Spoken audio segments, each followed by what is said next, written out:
Hi viewers, welcome to Prasad lunch box.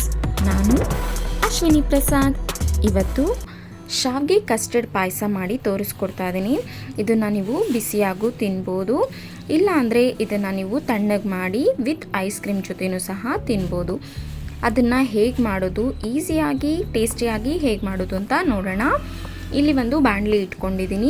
ನಾವು ಬಾಣಲಿಯಲ್ಲಿ previous ಆಗಿ ಏನಾದರೂ ಖಾರ ಮಾಡಿರ್ತೀವಲ್ಲ, ಅದರಿಂದ ನಾವು ಎಷ್ಟೇ ತೊಳೆದ್ರೂ ಅದರಲ್ಲಿ ಖಾರ ಅನ್ನೋದು ಸ್ವಲ್ಪ ಉಳ್ಕೊಂಡಿರುತ್ತೆ. ಅದಕ್ಕೆ ಈ ಥರ ಒಂದು ಗ್ಲಾಸ್ ನೀರು ಹಾಕಿ ಚೆನ್ನಾಗಿ ಕಾಯಬೇಕು. ಆ ನೀರು ಚೆನ್ನಾಗಿ ಕಾದ ಮೇಲೆ ಈ ಥರ ಚೆನ್ನಾಗಿ ಕಲಿಸ್ಕೋಬೇಕು. ಈ ಥರ ಚೆನ್ನಾಗಿ ಅಲ್ಲಾಡಿಸಿ ಇದನ್ನು ಚೆಲ್ಲಿ ಮತ್ತೆ ಇದನ್ನು ಬಾಣಲಿನ ಬಿಸಿ ಆಗ್ಲಿಕ್ಕೆ ಇಟ್ಟಿದ್ದೀನಿ. ಒಂಚೂರು ತೇವ ಇಲ್ಲದೆ ಇರೋ ಥರ ನೀರು ಫುಲ್ಲು ಡ್ರೈ ಆಗಬೇಕು. ಅಲ್ಲಿವರೆಗೂ ಬಾಣಲಿನ ಚೆನ್ನಾಗಿ ಬಿಸಿ ಮಾಡ್ಕೋಬೇಕು. ನೀರಿತ್ತು ಅಂದರೆ ಸಿಡಿದು ಬಿಡತ್ತೆ. ಅದಕ್ಕೆ ಕಂಪ್ಲೀಟಾಗಿ ಡ್ರೈ ಆದಮೇಲೆ ಇದಕ್ಕೆ ನಾನು 2 ಟೇಬಲ್ ಸ್ಪೂನಷ್ಟು ತುಪ್ಪ ಹಾಕ್ಕೊಳ್ತಾ ಇದ್ದೀನಿ. ತುಪ್ಪ ನೀವು ಇಷ್ಟಪಡೋರಾದರೆ ಇನ್ನೂ ಜಾಸ್ತಿಯಲ್ಲೂ ಹಾಕ್ಕೋಬೋದು. ನಾನಿಲ್ಲಿ 2 ಟೇಬಲ್ ಸ್ಪೂನ್ ಮಾತ್ರ ಹಾಕ್ಕೊಂಡಿದ್ದೀನಿ. ತುಪ್ಪ ಬಿಸಿ ಆಗಬೇಕು ಅಂತ ಏನೂ ಇಲ್ಲ. ತುಪ್ಪ ಹಾಕಿದ ತಕ್ಷಣವೇ ಬಾದಾಮಿ ಮತ್ತು ಗೋಡಂಬಿನ ಕಟ್ ಮಾಡಿ ಹಾಕ್ಕೊಂಡಿದ್ದೀನಿ. ನೀವು ನಿಮಗೆ ಇನ್ನೂ ಚಿಕ್ಕದಾಗಿ ಬೇಕಂದ್ರೂ ಕಟ್ ಮಾಡ್ಕೋಬೋದು, ಇಲ್ಲ ಹಾಗೆ ಬೇಕಾದರೂ ಹಾಕ್ಕೋಬೋದು. ನೀವು ಈ ಥರ ಸಣ್ಣದಾಗಿ ಮೀಡಿಯಮ್ ಸೈಜಲ್ಲಿ ಕಟ್ ಮಾಡಿ ಹಾಕ್ಕೊಂಡ್ರೆ ಟೇಸ್ಟು ತುಂಬ ಚೆನ್ನಾಗಿ ಬರುತ್ತೆ. ಕಟ್ ಮಾಡ್ಕೊಳ್ಳುವಾಗ ಪುಡಿ ಏನಾದರೂ ಉಳಿದಿತ್ತು ಅಂದರೆ ಆ ಪುಡಿನ ಫ್ರೈಗೆ ಹಾಕ್ಕೋಬೇಡಿ. ಈ ಥರ ದೊಡ್ಡದಾಗಿ ಏನು ಪೀಸ್ ಇದೆ ಅದನ್ನು ಮಾತ್ರ ತೆಗೆದು ಹಾಕ್ಕೊಳ್ಳಿ. ಇನ್ನು ಮಿಕ್ಕಿದ್ದೇನಾದರೂ ಪುಡಿಯಾಗಿ ನುಚ್ಚಾಗಿ ಆ ಥರದ್ದೇನಾದರೂ ಉಳಿದಿದ್ರೆ ಅದನ್ನು ಈ ಥರ ತುಪ್ಪದಲ್ಲಿ ಫ್ರೈ ಮಾಡ್ಕೊಳ್ಳೋಕೆ ಹೋಗ್ಬೇಡಿ. ಅದನ್ನು ಡೈರೆಕ್ಟಾಗಿ ಹಾಕ್ಕೊಳ್ಳಿ. ಆ ಥರ ಫ್ರೈ ಮಾಡುವಾಗ ಹಾಕ್ಕೊಳ್ಳೋದಾದರೆ ನಿಮಗೆ ಅದು ಬೇಗ ಸೀದೋಗ್ಬಿಡತ್ತೆ, ಟೇಸ್ಟು ಬೇರೆಯೇ ಆಗೋಗುತ್ತೆ. ತಿನ್ನುವಾಗ ಅದು ಸೀದಿರೋ ಥರ ಸ್ಮೆಲ್ ಬಂದ್ಬಿಡತ್ತೆ. ಅದಕ್ಕೋಸ್ಕರ ಆ ಥರ ಕಟ್ ಮಾಡಿರೋಂಥ ಪೌಡ್ರ್ ಏನಾದರೂ ಇತ್ತು ಅಂದರೆ ಅದನ್ನು ಸ್ವಲ್ಪ ಸೈಡ್ಗೆ ಇಟ್ಕೊಳ್ಳಿ. ಈಗ ಇದು ಚೆನ್ನಾಗಿ ಫ್ರೈ ಆಗಿದೆ. ಇದು ತುಪ್ಪದಲ್ಲಿ ಚೆನ್ನಾಗಿ ಫ್ರೈ ಸ್ವಲ್ಪ ಆದ ಮೇಲೇ ನೀವು ದ್ರಾಕ್ಷಿ ಹಾಕ್ಕೋಬೇಕು. ನಾನಿಲ್ಲಿ 2 ಥರ ದ್ರಾಕ್ಷಿ ಹಾಕ್ಕೊಳ್ತಿದ್ದೀನಿ. ಒಂದು ಕಪ್ಪು ದ್ರಾಕ್ಷಿ ಹಾಕ್ಕೊಳ್ತಿದ್ದೀನಿ. ಇದು ನಾರ್ಮಲ್ ಆಗಿ ಯೂಸ್ ಮಾಡುವಂತಹ ಕೆಂಪು ದ್ರಾಕ್ಷಿನೂ ಸಹ ಹಾಕ್ಕೊಳ್ತಿದ್ದೀನಿ. ಈಗ ಇದನ್ನು ಸ್ವಲ್ಪ ಫ್ರೈ ಆಗ್ತಿದ್ದಂಗೆ ಇದಕ್ಕೆ ಶಾವಿಗೆ ಹಾಕ್ಕೋಬೇಕು. ನೀವು ಎರಡನ್ನೂ ಒಟ್ಟಿಗೆ ಹಾಕ್ಕೊಂಡ್ಬಿಟ್ರೆ ನಿಮಗೆ ದ್ರಾಕ್ಷಿ ಫ್ರೈ ಆಗೋದಿಲ್ಲ. ದ್ರಾಕ್ಷಿನೂ ಬೇಗನೆ ಫ್ರೈ ಆಗೋಗುತ್ತೆ. ಅದರಿಂದ ಫಸ್ಟು ಗೋಡಂಬಿ ಮತ್ತು ಬಾದಾಮಿ ಫ್ರೈ ಆದಮೇಲೆ ದ್ರಾಕ್ಷಿ ಹಾಕ್ಕೋಬೇಕು. ದ್ರಾಕ್ಷಿ ನೋಡಿ ಈಗ ಜಸ್ಟ್ 1 ಮಿನಿಟ್ಗೆ ಅದು ಕಂಪ್ಲೀಟಾಗಿ ಫ್ರೈ ಆಗೋಗುತ್ತೆ. ನೀವಿನ್ನೂ ಯಾರಾದರೂ ಫಸ್ಟ್ ಟೈಮ್ ನನ್ನ ಚಾನಲ್ನ ನೋಡ್ತಿದ್ರೆ ಪ್ಲೀಸ್ ಸಬ್ಸ್ಕ್ರೈಬ್ ಮಾಡ್ಕೊಳ್ಳಿ, ಬೆಲ್ ಐಕಾನ್ ಪ್ರೆಸ್ ಮಾಡಿ. ನಮ್ಮ ಚಾನಲಿಂದ ನೆಕ್ಸ್ಟ್ ಏನೇ ವಿಡಿಯೋ ಅಪ್ಲೋಡ್ ಮಾಡಿದ್ರು ನಿಮಗೆ ಫಸ್ಟ್ ನೋಟಿಫಿಕೇಷನ್ ಬರುತ್ತೆ. Thank you for the all subscribers. ನಾನಿಲ್ಲಿ 1 ಕಪ್ಪಷ್ಟು ಶಾವಿಗೆ ತೊಗೊಂಡಿದ್ದೀನಿ. ಆಲ್ರೆಡಿ ಇದು ಇನ್ನು ಫ್ರೈ ಆಗಿರೋಂಥ ರೆಡಿ ಮಿಕ್ಸ್ ಶಾವಿಗೆನೇ ಸಿಕ್ಕಿರುತ್ತೆ. ಈಗ ಆಲ್ಮೋಸ್ಟ್ ಎಲ್ಲ ಕಡೆಯೂ ರೆಡಿ ಮಿಕ್ಸ್ ಶಾವಿಗೆಗಳೇ ಅವೈಲೇಬಲ್ ಇದೆ.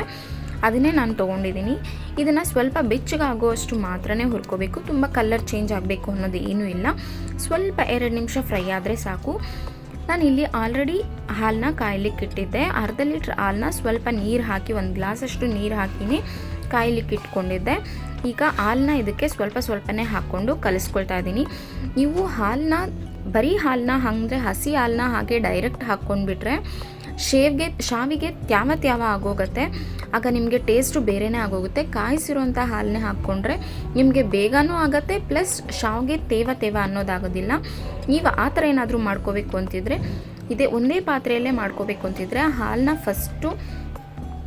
ಶಾವಿಗೆನ ಫಸ್ಟು ಫ್ರೈ ಮಾಡಿ ಇಟ್ಕೊಂಡು ಸೈಡಿಗೆ ತೆಗೆದಿಟ್ಕೊಂಡು ಹಾಲು ಹಾಕಿ ಆಮೇಲೆ ಬೇಕಾದರೂ ಶಾವಿಗೆ ಹಾಕ್ಕೋಬೋದು. ನಾನಿಲ್ಲಿ ಕಾದಿರೋವಂಥ ಹಾಲನ್ನೇ ಹಾಕ್ಕೊಳ್ತಾ ಇದ್ದೀನಿ. ಕಂಪ್ಲೀಟಾಗಿ ಅರ್ಧ ಲೀಟ್ರ್ ಆಗೋಷ್ಟು ಹಾಲನ್ನ ಹಾಕ್ಕೊಳ್ತಾ ಇದ್ದೀನಿ. ಯಾಕೆಂದರೆ ನಾನಿಲ್ಲಿ ಜಾಸ್ತಿ ಕ್ವಾಂಟಿಟಿಯಲ್ಲಿ ಮಾಡ್ಕೊಂಡಿದ್ದೀನಿ. ಇಲ್ಲಿ 2 ಥರ ತೋರಿಸ್ತಾ ಇದ್ದೀನಿ. ಪಾಯಸ ಥರನೂ ತೋರಿಸ್ತಾ ಇದ್ದೀನಿ, ಪ್ಲಸ್ ಇದನ್ನು ಫ್ರಿಜ್ಜಲ್ಲಿಟ್ಟು ಆಮೇಲೆ ಅದನ್ನು ವಿತ್ ಐಸ್ ಕ್ರೀಮ್ ಜೊತೆ ಹೇಗೆ ಸರ್ವ್ ಮಾಡ್ಕೊಳ್ಳೋದು ಅನ್ನೋದನ್ನು ಸಹ ತೋರಿಸ್ತಾ ಇದ್ದೀನಿ. ಅದರಿಂದ ಸ್ವಲ್ಪ ಜಾಸ್ತಿ ಮಾಡ್ಕೊಂಡಿದ್ದೀನಿ. ನಿಮಗೆ ಸ್ವೀಟ್ನೆಸ್ ಎಷ್ಟು ಬೇಕೋ ಅಷ್ಟು ಸಕ್ಕರೆ ಹಾಕ್ಕೊಳ್ಳಿ. ನಾನಿಲ್ಲಿ 1 ಕಪ್ಪಷ್ಟು ಸಕ್ಕರೆ, 1 ಕಪ್ ಶಾವಿಗೆ ತೊಗೊಂಡಿದ್ದೆ, ಅರ್ಧ ಲೀಟ್ರ್ ಹಾಲು, ಅದ್ರ ಜೊತೆಗೆ ಎಷ್ಟು ಸ್ವೀಟ್ ಬೇಕೋ ಅಷ್ಟು ಹಾಕ್ಕೊಳ್ತಾ ಇದ್ದೀನಿ.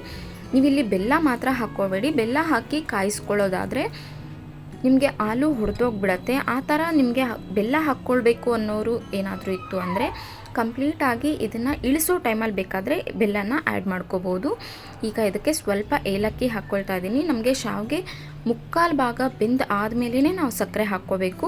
ಇಲ್ಲಾಂದರೆ ನಮಗೆ ಅಷ್ಟು ಸ್ವೀಟ್ನೆಸ್ ಅನ್ನೋದು ಗೊತ್ತಾಗೋದಿಲ್ಲ. ಪ್ಲಸ್ ನಮಗೆ ಶಾವಿಗೆ ಅನ್ನೋದು ಕಂಪ್ಲೀಟಾಗಿ ಬೇಯೋದಿಲ್ಲ, ಒಂಥರ ಆಗೋಗುತ್ತೆ.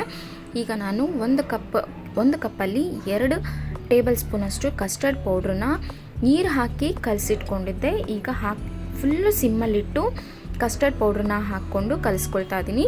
ನಾನಿಲ್ಲಿ ಸ್ಟ್ರಾಬೆರಿ ಫ್ಲೇವರ್ ಕಸ್ಟರ್ಡ್ ಪೌಡ್ರನ್ನ ತೊಗೊಂಡಿದ್ದೀನಿ. ನೀವು ಯಾವ್ದು ಬೇಕಾದರೂ ತೊಗೋಬೋದು, ಇದೇ ತೊಗೋಬೇಕು ಅದೇ ತೊಗೋಬೇಕು ಅಂತೇನಿಲ್ಲ. ನಿಮ್ಮ ಮನೇಲಿ ಯಾವುದಿರುತ್ತೆ ಅದೇ ಕಸ್ಟರ್ಡ್ ಪೌಡ್ರನ್ನ ಯೂಸ್ ಮಾಡ್ಕೋಬೋದು. ಈಗ ನೋಡಿ ಕಸ್ಟರ್ಡ್ ಪೌಡರ್ನ ಹಾಕಿ ಜಸ್ಟ್ ಒಂದು 2 ಮಿನಿಟ್ಸ್ ಕಲಿಸ್ಕೊಳ್ತಾ ಇದ್ದೀನಿ ಅಷ್ಟೇ.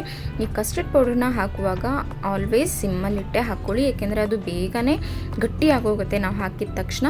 ಆದ್ದರಿಂದ ಇದನ್ನು ಕಂಪ್ಲೀಟಾಗಿ ಸಿಮ್ಮಲ್ಲಿಟ್ಟು ಹಾಕ್ಕೊಂಡು ಒಂದು 2 ಮಿನಿಟ್ಸ್ ಮಾತ್ರ ಇದನ್ನು ಕಲಿಸ್ಕೊಂಡ್ರೆ ಸಾಕು. ಈಗ 1 ಟೇಬಲ್ ಸ್ಪೂನಷ್ಟು ತುಪ್ಪ ಹಾಕ್ಕೊಳ್ತಾ ಇದ್ದೀನಿ.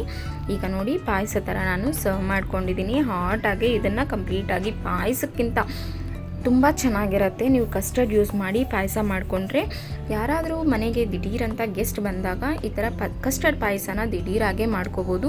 ಟೇಸ್ಟು ಐಸ್ ಕ್ರೀಮ್ ತಿಂದಂಗೆ ಇರುತ್ತೆ, ತುಂಬ ಚೆನ್ನಾಗಿರುತ್ತೆ. ಈಗ ಇದನ್ನು ನಾನು ವಿತ್ ಐಸ್ ಕ್ರೀಮ್ ಜೊತೆ ಹೇಗೆ ಸರ್ವ್ ಮಾಡ್ಕೊಳ್ಳೋದು ಅಂತ ತೋರಿಸ್ಕೊಡ್ತಿದ್ದೀನಿ.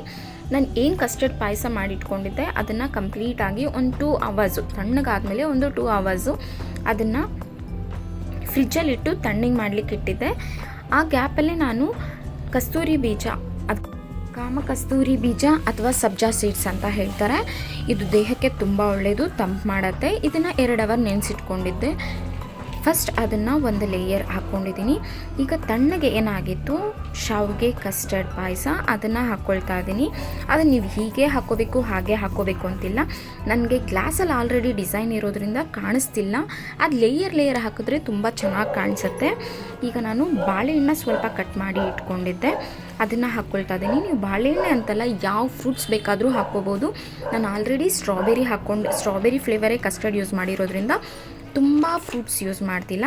ಈಗ ನಾನಿಲ್ಲಿ ಡ್ರೈ ಫ್ರೂಟ್ಸ್ ಹಾಕ್ಕೊಳ್ತಿದ್ದೀನಿ. ಬಾದಾಮಿ, ಗೋಡಂಬಿ, ದ್ರಾಕ್ಷಿ, ಖರ್ಜೂರನ ಸಣ್ಣದಾಗಿ ಕಟ್ ಮಾಡಿ ಇಟ್ಕೊಂಡಿದ್ದೆ, ಅದನ್ನು ಹಾಕ್ಕೊಳ್ತಿದ್ದೀನಿ.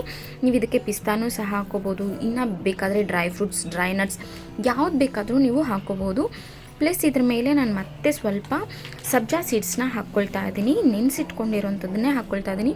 ನೀವು ಯಾವ ಥರ ಬೇಕಾದ್ರೂ ಸರ್ವ್ ಮಾಡ್ಕೋಬೋದು. ಇದನ್ನು ನೋಡಿ ನಾನಿಲ್ಲಿ ಒಂದು ಗ್ಲಾಸ್ಗೆ ಕಲರ್ಫುಲ್ಲಾಗಿ ಮಕ್ಕಳು ಇಷ್ಟಪಡೋ ಥರ ಹಾಕ್ಕೊಳ್ತಾ ಇದ್ದೀನಿ. ನನಗೆ ಗ್ಲಾಸು ಪ್ಲೇನ್ ಇದ್ದಾಗ ತುಂಬ ಚೆನ್ನಾಗಿ ಕಾಣಿಸುತ್ತೆ. ಈಗ ಮತ್ತೆ ಇದ್ರ ಮೇಲೆ ಶಾವಿಗೆನ ಸ್ವಲ್ಪ ಹಾಕ್ಕೊಳ್ತಾ ಇದ್ದೀನಿ. ನಾನು ಫಸ್ಟೇ ರೆಡಿ ಮಾಡಿ ಫ್ರಿಜ್ಜಲ್ಲಿ ಇಟ್ಟಿದ್ದೆ ಕಸ್ಟರ್ಡ್ ಶಾವಿಗೆ, ಅದನ್ನು ಹಾಕ್ಕೊಳ್ತಾ ಇದ್ದೀನಿ. ಇದನ್ನು ನೀವು ಜಾಸ್ತಿ ಕ್ವಾಂಟಿಟಿಯಲ್ಲೇ ಹಾಕ್ಕೋಬೋದು. ತಿನ್ನುವಾಗ ಮಾತ್ರ ತುಂಬ ಚೆನ್ನಾಗಿರುತ್ತೆ. ಮಕ್ಕಳು ಆದರೆ ಇಷ್ಟಪಟ್ಟು ತಿಂತಾರೆ. ಯಾರಾದರೂ ಮಕ್ಕಳು ಫ್ರೂಟ್ಸ್ ತಿನ್ನೋಲ್ಲ, ಪ್ಲಸ್ ಸ್ವೀಟ್ ತಿನ್ನಲ್ಲ ಅಂಥ ಮಕ್ಕಳು ಐಸ್ ಕ್ರೀಮ್ ತುಂಬ ಇಷ್ಟಪಡ್ತಾರೆ. ಡ್ರೈ ಫ್ರೂಟ್ಸ್ ತಿಂದೇ ಇರೋಂಥ ಮಕ್ಕಳಿಗೆ ಈ ಥರ ಮಾಡಿಕೊಟ್ಟಾಗ ಕಲರ್ಫುಲ್ಲಾಗಿರುತ್ತೆ, ತುಂಬಾ ಟೇಸ್ಟಿಯಾಗಿರುತ್ತೆ. ಈ ಥರ ಮಾಡಿಕೊಡಿ. ನೀವು ಇನ್ನೂ ಯಾವ್ದು ಬೇಕಾದರೂ ಫ್ರೂಟ್ಸ್ ಯೂಸ್ ಮಾಡ್ಬೋದು. ಇದಕ್ಕೆ ದಾಳಿಂಬೆ, ಆ್ಯಪಲ್ ಏನು ಬೇಕಾದರೂ ಹಾಕ್ಕೋಬೋದು, ತುಂಬ ಚೆನ್ನಾಗಿರುತ್ತೆ. ಬಟ್ ನಾನು ಆಲ್ರೆಡಿ ಇದ್ರ ಮೇಲೆ ಸ್ಟ್ರಾಬೆರಿ ಫ್ಲೇವರೇ ಹಾಕಿರೋದ್ರಿಂದ ಸ್ಟ್ರಾಬೆರಿ ಐಸ್ ಕ್ರೀಮೇ ಹಾಕ್ಕೊಂಡಿದ್ದೀನಿ. ಇದನ್ನು ನೋಡಿ ನಾನು ಐಸ್ ಕ್ರೀಮ್ ಮೇಲೆ ಹಾಕ್ಕೊಂಡಿದ್ದೀನಿ. ಐಸ್ ಕ್ರೀಮ್ ಮೇಲ್ಗಡೆ ಡ್ರೈ ಫ್ರೂಟ್ಸ್ನ ಸ್ವಲ್ಪ ಗಾರ್ನಿಷಿಂಗ್ಗೆ ಯೂಸ್ ಮಾಡ್ತಾಯಿದ್ದೀನಿ. ಆಲ್ರೆಡಿ ಒಳಗಡೆಯೂ ಸ್ವಲ್ಪ ಹಾಕ್ಕೊಂಡಿದ್ದೀನಿ ಡ್ರೈ ಫ್ರೂಟ್ಸ್ನ. ಈಗ ಮೇಲ್ಗಡೆಯೂ ಸ್ವಲ್ಪ ಗಾರ್ನಿಷಿಂಗೋಸ್ಕರ ಹಾಕ್ಕೊಂಡಿದ್ದೀನಿ. ನೋಡಿ ಎಷ್ಟು ಕಲರ್ಫುಲ್ಲಾಗಿ ಕಾಣಿಸ್ತಿದೆ ಅಂತ, ತುಂಬ ಚೆನ್ನಾಗಿರುತ್ತೆ. ನಾನು ಝೂಮಲ್ಲೂ ತೋರಿಸ್ತೀನಿ ನೋಡಿ. ನನಗೆ ಗ್ಲಾಸಲ್ಲಿ ಡಿಸೈನ್ ಇಲ್ಲ ಅಂದಿದ್ದರೆ ಇನ್ನೂ ಸಕ್ಕತ್ತಾಗಿ ಕಾಣಿಸಿರೋದು, ಬಟ್ ಡಿಸೈನ್ ಇರೋದ್ರಿಂದ ಅಷ್ಟು ನನಗೆ ಕ್ಲಿಯರಾಗಿ ಕಾಣಿಸ್ತಿಲ್ಲ ವಿಡಿಯೋದಲ್ಲಿ. ನೀವು ಒಂದ್ಸಲ ಮನೇಲಿ ಮಾಡಿ ನೋಡಿ, ಮಕ್ಕಳು ತುಂಬ ಅಂದರೆ ತುಂಬ ಇಷ್ಟಪಟ್ಟು ತಿಂತಾರೆ. ವೆದರ್ ಚೇಂಜ್ ಆಗ್ತಿರೋದ್ರಿಂದ ನೀವು ಹಾಟ್ ಆಗಬೇಕಾದ್ರೂ ಮಾಡಿಕೊಡ್ಬೋದು, ಇಲ್ಲ ಈ ಥರ ಕೋಲ್ಡ್ ಆಗಬೇಕಾದ್ರೂ ಮಾಡಿ ಕೊಡ್ಬೋದು. ನೋಡಿ ಝೂಮಲ್ಲಿ ತೋರಿಸ್ತಿದ್ದೀನಿ ಎಷ್ಟು ಚೆನ್ನಾಗಿ ಎಷ್ಟು ಕಲರ್ಫುಲ್ಲಾಗಿ ಕಾಣಿಸ್ತಿದೆ ಅಂತ. ಈ ರೆಸಿಪಿ ನಿಮಗೇನಾದರೂ ಇಷ್ಟ ಆಯಿತು ಅಂದರೆ ನೀವು ಮನೆಯಲ್ಲಿ ಒಂದು ಸಲ ಟ್ರೈ ಮಾಡಿ ನೋಡಿ. ನೀವು ಟ್ರೈ ಮಾಡಿ ಈ ರೆಸಿಪಿ ಹೇಗೆ ಬಂತು ಅಂತ ಕಮೆಂಟ್ ಮೂಲಕ ತಿಳಿಸಿ. ಇನ್ನೂ ಯಾರಾದರೂ ಫಸ್ಟ್ ಟೈಮ್ ನನ್ನ ಚಾನಲನ್ನು ನೋಡ್ತಿದ್ರೆ ಸಬ್ಸ್ಕ್ರೈಬ್ ಮಾಡಿ, ಬೆಲ್ ಐಕಾನ್ ಪ್ರೆಸ್ ಮಾಡಿ. ಈ ವಿಡಿಯೋ ಇಷ್ಟ ಆಗಿದ್ದರೆ ನಿಮ್ಮ ಫ್ಯಾಮಿಲಿ ಆ್ಯಂಡ್ ಫ್ರೆಂಡ್ಸ್ ಜೊತೆನೂ ಸಹ ಶೇರ್ ಮಾಡಿ. Thank you for watching Prasad lunch box.